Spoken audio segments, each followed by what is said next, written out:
The Monte Carlo exotic auto rifle received a brand new catalyst in Season of the Witch that gives it a glaive melee capability. The catalyst is called Stochastic Vengeance, which reads, at 5 stacks of Markov chain, hold reload switches between your melee attack and Monte Carlo's bayonet. Landing a bayonet melee hit grants melee energy. This also synergizes very well with the new Strand Titan aspect, Banner of War, which reads, defeat a target with a melee attack, finisher, or sword to raise a Banner of War that pulses with energy, periodically healing nearby allies and increasing melee and sword damage. Targets defeated by you and nearby allies charge the banner, increasing the speed of its pulses. The center of this build is the Fletched Storm melee aspect, which sends a powerful fan of melee attacks at targets. This does a considerably high amount of damage, making it easier for you to proc Markov chain.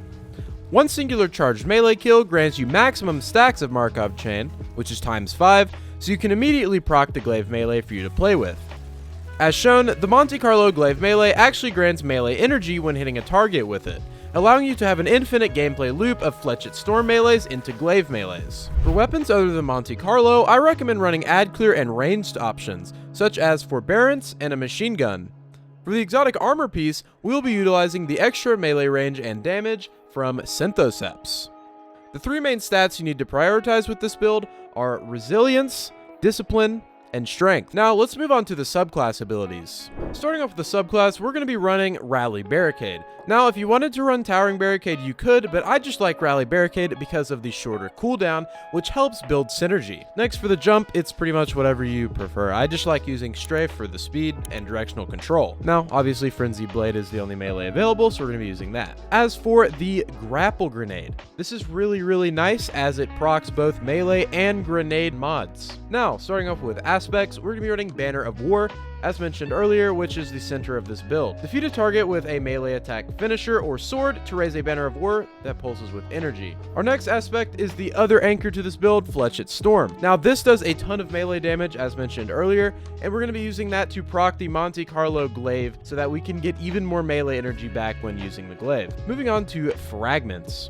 Firstly, we have Thread of Generation. This is going to allow us to get our grapple grenade constantly, as every time we do damage, we're going to be getting grenade energy. Next is Thread of Fury. Whenever we damage targets with our Tangle, we get melee energy. Now, obviously, this is very beneficial because it gives you another source of melee energy, meaning you're going to be getting 3 charges of melee energy pretty often, as long as you're utilizing each fragment and aspect. Third, we have Thread of Warding. Now, this is your main survivability other than Banner of War, because every time you pick up an Orb of Power, you get Woven Mail. Now, when we look at our armor mods, you'll be able to see why this is so beneficial. Now, lastly, Thread of Transmutation. While you have Woven Mail, weapon final blows create a Tangle. Now, since Monte Carlo is not Quicksilver Storm or Strand, obviously, we're going to need this fragment. That way we can make Tangles to give us even more melee energy. Now, let's look at some artifact mods you can utilize to add some extra cool pieces to the puzzle of this build. Firstly, we have Communal Pickups. When an ally destroys or picks up your Tangle or Elemental Orb,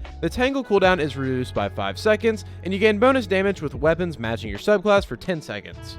So obviously we have a Tangle here, so we're going to be utilizing the reduced cooldown of Tangles, which is going to allow us to get even more melee energy. Now, if you wanted to, since I am running a machine gun with this build, you can use overload machine guns just in case you have any overloads in the activities that you're using this in. Next, we have Refreshing Pickups. Picking up a Tangle or Elemental Orb grants energy to your least powered ability. Now, since this build is very centered on making sure you have each of your abilities up, you want to pick up Tangles as much as you can and throw them. The last one we have on is Elemental Munitions. Combatant final blows with Tangles or Elemental Orbs have a chance to drop special or heavy ammo. Now, obviously, since we're going to be using Tangles quite frequently, we're going to need this. That way we can have ammo for our other weapons at all times.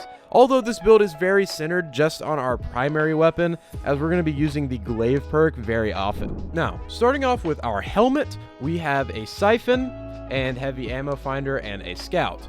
Now, if you wanted to, you could run another Siphon or even something like Dynamo or Hands On. because this build is very centered on melees. This is just my preference because I'm going to be using this in a team setting mainly, so having a heavy ammo finder and scout is very good for helping your teammates get heavy ammo along with you. We're also going to be using kinetic siphon here because Monte Carlo obviously is a kinetic weapon. Next, for syntheseps, we're going to be using melee kickstart, obviously just so we get some melee energy back whenever we use our melee. Also going to be using heavy handed, so your powered melee final blows create orbs of power. Now this actually does work with grapple melee, and also if you wanted to, you could run firepower, as grapple melee also counts as a grenade, which is really cool. I also use momentum transfer so that my grapple melee, which counts as a both melee and grenade with this build, grants me even more powered melee energy. Now for the chest piece, I like to run 3 damage resistance mods at all times so I can have the highest protection against combatants. Now concussive dampener is a very underrated mod, as a lot of people just like to use arc, solar, void, as do I a lot of times, but I started using concussive dampener and I found that it's very beneficial to use it and swap out these elements depending on the activity that you're running. Now for the boots, we're going to be running 1 elemental charge,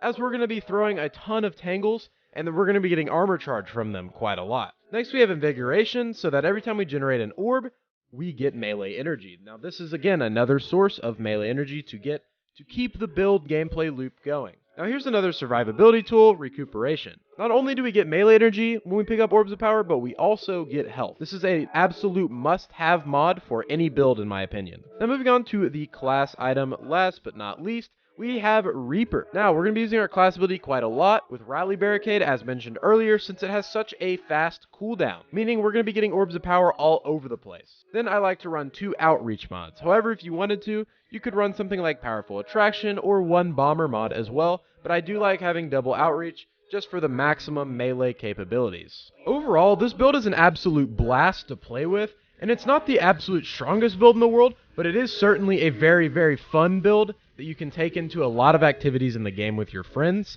and have a good time. If you enjoyed the video, consider subscribing and turning on the post notification bell right beside it, and dropping a like, as it helps me make more videos just like this. Comment down below any builds you'd like to see in the future. Have a great rest of your day, Guardians. Enjoy the rest of the gameplay, and peace.